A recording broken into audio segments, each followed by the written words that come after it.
A edição de Veja desta semana traz uma extensa reportagem sobre o envelhecimento no século XXI.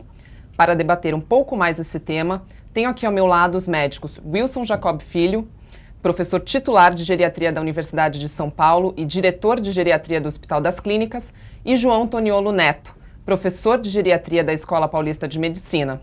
Queria começar perguntando a vocês, doutores, como será a velhice das próximas gerações? Bom, Fernanda, nesse século nós teremos dois movimentos que estão acontecendo já desde a segunda metade do século passado e vão se prolongar provavelmente até a primeira metade desse século de maneira bastante evidente. A primeira é a maior chance que um indivíduo tem de envelhecer. Este número vai aumentando progressivamente com o passar das décadas e nós temos hoje uma probabilidade muito maior de envelhecer do que tínhamos no passado. E o segundo fenômeno concomitante é, uma vez atingindo a idade, que é considerada para chegar à condição de idoso, um tempo muito mais prolongado deste envelhecimento. Esses dois fenômenos fazem com que nós tenhamos cada vez mais idosos dentro de uma comunidade e cada vez maior expectativa de vida, a ponto de nós mirarmos nisto para preparar o bom envelhecimento ou o envelhecimento saudável. Dr. João. O envelhecimento, a transição que nós temos no Brasil, ela está sendo realmente muito rápida, né? Se nós formos analisar e comparar lá com os países europeus, né, com os Estados Unidos, onde esse envelhecimento teve um tempo de preparo para eles muito maior, a gente vê que a coisa está alcançando aí, em 30 anos nós estamos tendo idosos. Idosos, se a gente for analisar, vai de 60 ou 100 anos. Né? E essa expectativa a gente tem que pensar em viver bem. Né? Então é muito interessante que está mudando um pouco do ponto de vista clínico, o Wilson também observa isso. As pessoas antes esperavam envelhecer, ficar doentes, para depois se tratar. Hoje as pessoas olham que elas podem envelhecer melhor. Uma das coisas que a gente conversou durante a produção dessa matéria foi o papel da genética no envelhecimento. E eu fiquei muito impressionada que, na verdade, a genética tem, nesse processo de envelhecimento saudável que vocês estão comentando, tem pouco peso. Então, eu queria que vocês ponderassem um pouco isso, assim, qual que é o papel da genética no envelhecimento e o que determina essa longevidade saudável que vocês comentaram? Genética é algo que se determina no momento da fusão dos dois elementos masculino e feminino que formarão um novo ser. Nesse momento, o patrimônio genético fica determinado.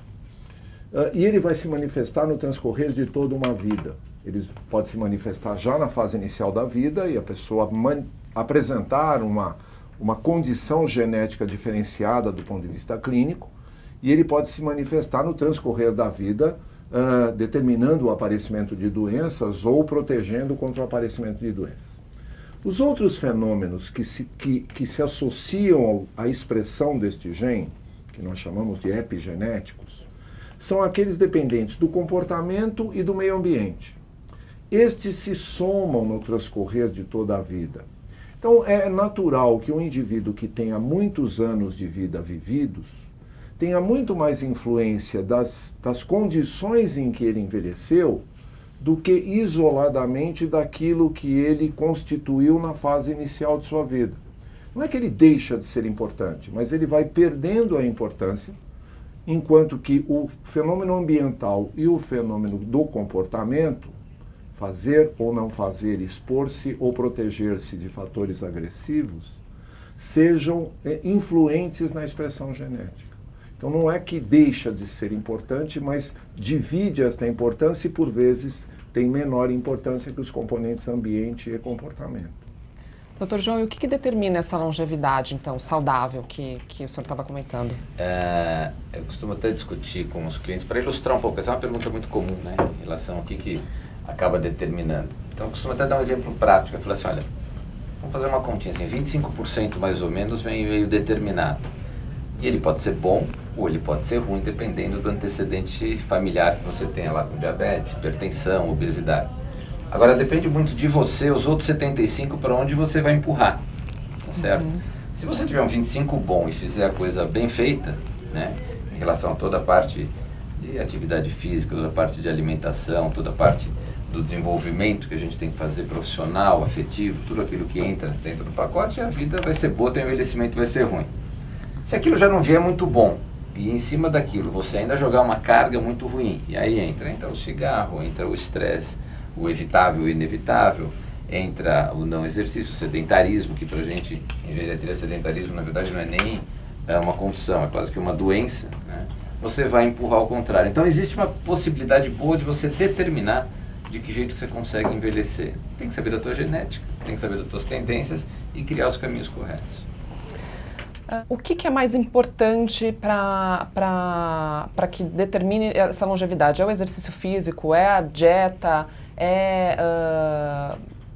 O que exatamente a pessoa pode fazer para empurrar essa ladeirinha lá, demorar para que ela tenha uma queda menos acentuada? Eu não diria que é mais importante. Um não consegue produzir o efeito benéfico sem o outro.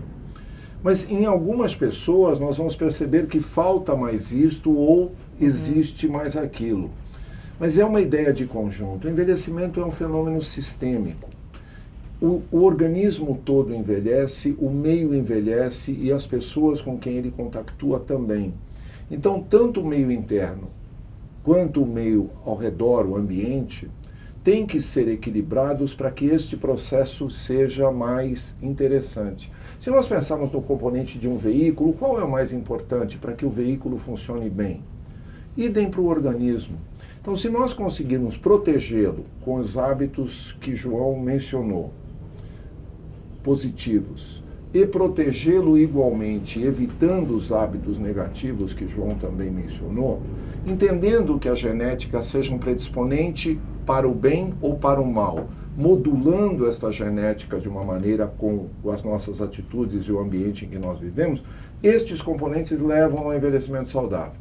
Mesmo que o indivíduo priorize um pouco mais a alimentação e um pouco menos os exercícios, priorize um pouco mais as relações sociais e menos a alimentação, mas de alguma maneira isso tem que estar equilibrado. Agora, doutor, e a pessoa que não se cuida desde o começo da vida? A gente está falando de adquirir hábitos saudáveis. Esses hábitos, eles têm a pessoa tem que seguir esses hábitos ao longo de toda a vida, ou ela pode, em algum momento, falar, não, agora eu me dei conta que eu preciso me cuidar e, então, melhorar esse envelhecimento? Você tem fatores determinantes, né? E esses fatores determinantes, como a gente falou anteriormente, genéticos, fazem parte. Falar o exercício, a parte de atividade física melhor ou menor, parece um óbvio. Mas esse óbvio, ele, assim, é bom para todos, mas o importante é individualizar. Você tem que tentar, Fernanda, pegar o gancho da onde aquela pessoa consegue melhor lidar para você criar uma história para ela, né? Então, vamos pegar exemplo do homem da mulher, a questão hormonal da mulher. Tem mulheres que têm uma questão hormonal que desfavorece demais, ela tem muito sintoma, ela tem muita coisa, aquilo favorece o envelhecimento ruim. Você tem que abordar aquilo de forma diferente. Então, vai daí do segredo do profissional em pegar a oportunidade, e o indivíduo, quando ele envelhece, é interessante. Se você consegue colocar um caminho mais ou menos correto em relação àquilo, ele vê ganho naquilo ali, ele adquire os outros. Então não tem coisa pior do que você ir no médico e falar assim, você precisa parar de beber, você precisa parar de comer, você precisa emagrecer. Você não vai no médico para saber que você precisa fazer isso, você já sabe em casa. Você vai no médico, né, ou no profissional de saúde para saber como você vai fazer. Então é muito legal você tentar pegar o espírito daquela pessoa, pegar o gancho, e na hora que ela emagrece um pouco, ela até consegue pensar em fazer um exercício, consegue parar o cigarro, e aí você consegue ir trabalhando com aquilo, né? Doutor João, eu queria fazer mais uma pergunta para o senhor. Eu visitei, além da sua atividade como professor na Escola Paulista, o senhor também administra o Residencial Toniolo, que foi criado pelos seus pais lá atrás, na década de 70. E uma questão que acho que é uma angústia das pessoas hoje em dia é quando precisam colocar um idoso da família em um residencial, como escolher esse residencial. E ainda tem muito preconceito na sociedade também em relação a isso. Então, o que a pessoa precisa ficar atenta, e há realmente necessidade de ter preconceito com esse tipo de local para deixar uma pessoa mais velha? É interessante, eu e o Wilson vivenciamos isso juntos na década de 80, onde a gente tinha um problema em relação a falar em envelhecimento e geriatria. A gente já enfrentava, né? Falar em geriatria, Eu acho que na escala das necessidades do envelhecimento é óbvio, e ninguém discorda disso, que o melhor lugar para se envelhecer é dentro da própria casa e junto à sua família. Isso ninguém vai discutir. Só que as situações sociais, as situações de saúde, as situações de necessidade de cuidado, às vezes fazem com que isso se torne possível. E você precisa de um local especializado para dar uma qualidade boa de vida para a necessidade daquela pessoa.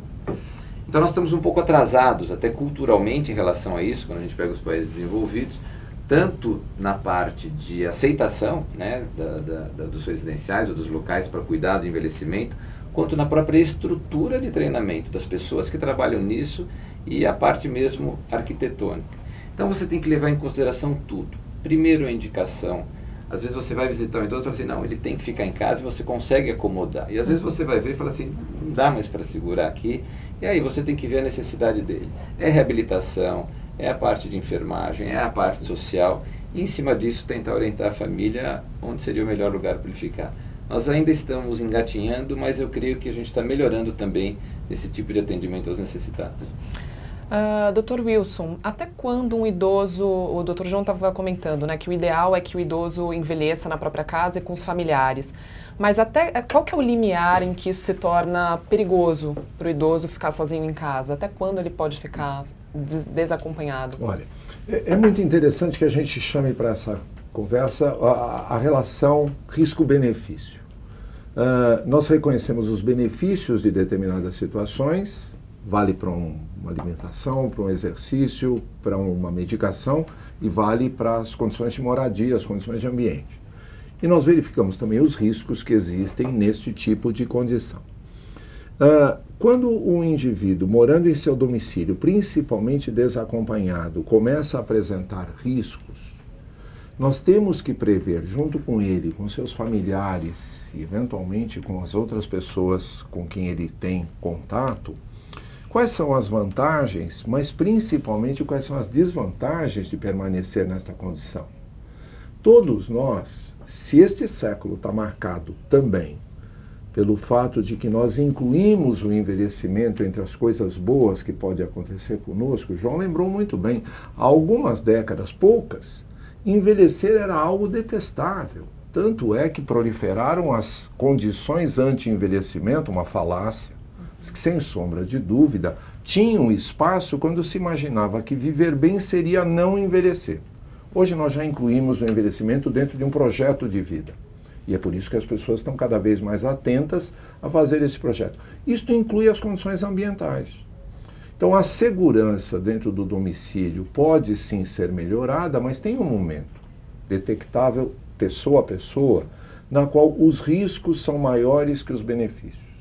E se cada um de nós nos prepararmos para reconhecer esse momento, nós reconheceremos quando dirigir um veículo deixa de ser alguma coisa segura, quando andar por uma cidade como a nossa ou uma grande cidade sozinho deixa de ser uma coisa segura, quando morar sozinho deixa. E a sociedade vai oferecer soluções adequadas para que não hajam só duas opções. João disse muito bem. O que nós precisamos é criar um elenco de opções sem preconceito de que esta é boa e esta é ruim. Ambas, ou quantas forem, são boas para quem precisa delas. Fazendo isso fica muito simples, muito fácil. Dr. Wilson, você também me contou que na USP existe uma nova disciplina chamada Ciclo de Vida, que o senhor ajudou, inclusive, a desenhar, que engloba preceitos da pediatria e também da geriatria. Por que vocês sentiram necessidade de ter essa disciplina lá na faculdade? Um pouco porque nós sentimos falta disso, e João também, e toda esta geração de médicos ou de profissionais que há algumas décadas se interessou pelo processo de envelhecimento, nós o fizemos depois da graduação. Nós fomos buscar este conhecimento depois que já éramos profissionais. Então esta foi uma proposta feita à Comissão de Ensino da Faculdade de Medicina, de que nós dessemos ao aluno de graduação o conceito de que a vida é um contínuo, que a vida inclui a concepção e inclui a morte. Imediatamente no momento da concepção já é vida, imediatamente no momento da morte ainda é vida. E há um grande transcurso de vida entre um e outro. Só que esses conceitos ou estes desenvolvimentos foram divididos desnecessariamente. Então, a disciplina Ciclo da Vida inclui todo o componente de conhecimento da fase inicial da vida intrauterina e extrauterina, o desenvolvimento da puberdade, o desenvolvimento da vida adulta, o desenvolvimento da idade intermediária e o desenvolvimento do envelhecimento, para que nós façamos desde o início a ideia deste contínuo, em que cada fase ou determina o futuro ou é fruto do passado, e isto é inexorável. Se entendermos isso, entendemos o fenômeno. E os estudantes estão gostando disso? Parece que sim. Nós aplicamos no primeiro ano, primeiro ciclo do ciclo da vida, no primeiro ano da faculdade em 2015, e a resposta foi muito positiva. Eles perceberam e nos responderam isso, de que existe sim uma necessidade de entender o fenômeno como um todo antes de entendê-lo mais profundamente em cada uma das partes. Então, Dr. João, para encerrar nosso bate-papo, eu queria te perguntar com que idade uma pessoa deve procurar um geriatra? É só quando já está lá com 60 anos ou um pouco antes? Com que idade o senhor recomendaria? Essa ideia do Wilson e da equipe é fantástica, justamente para você ter realmente um ciclo de vida e, obviamente, gente que entende mais de criança, gente que entende mais, você vai precisar dos especialistas no meio do caminho. O envelhecimento começou aqui, né? Como quando você nasceu. Disse, vai aqui. Mas essa é a pergunta mais frequente de consultório. E aí você tem que dar uma resposta, né? Então, eu costumo dizer assim, numa faixa etária, em torno de 40 anos, você precisa ter ou um bom clínico que tenha uma ótima visão de envelhecimento, ou um geriatra que tenha uma boa visão de clínica. Não dá mais para você ter o seu médico pontual, onde você tem lá uma infecçãozinha, tem uma contusão. Então é alguém que consiga te olhar. E por que essa faixa etária? Primeiro, nós geriatras somos uma quantidade ainda muito pequena no Brasil, em torno de 1.000, né, Wilson? É isso mesmo. Longe disso, imagina a quantidade. Então os geriatras não vão dar conta do número de idosos que nós vamos ter aí, que vai ser muito grande nos próximos anos. Segundo, os clínicos têm que estar preparados, porque no consultório deles a gente vai ter idosos, seja na cardiologia, seja em todos. Então, essa idade é muito interessante, porque principalmente as alterações hormonais são alterações que acontecem nessa faixa etária. Hoje em dia a gente fala até na tal da transição menopáusica, que veio um pouco antes. A transição social, ou o indivíduo deu certo na vida, ou ele não deu certo na vida. A transição familiar, aqueles filhos que cresceram, estão saindo de casa. Então, é uma fase de muitas modificações. Se você não tiver alguém que te ajude a organizar aquilo, você tem uma chance de tropeçar e aí vir um climatério, uma menopausa ruim, um casamento que se desfaz, alguma coisa que estrague essa questão do envelhecimento mais, não saudável, feliz, né? Então eu digo que é uma faixa etária. Geriatra, com uma boa visão clínica, ou um clínico com uma boa visão de envelhecimento. Bom, queria agradecer então novamente o Dr. Wilson e o Dr. João por estarem aqui conosco hoje. Adorei bater de novo esse papo com vocês e quero agradecer nossos telespectadores também. Até a próxima.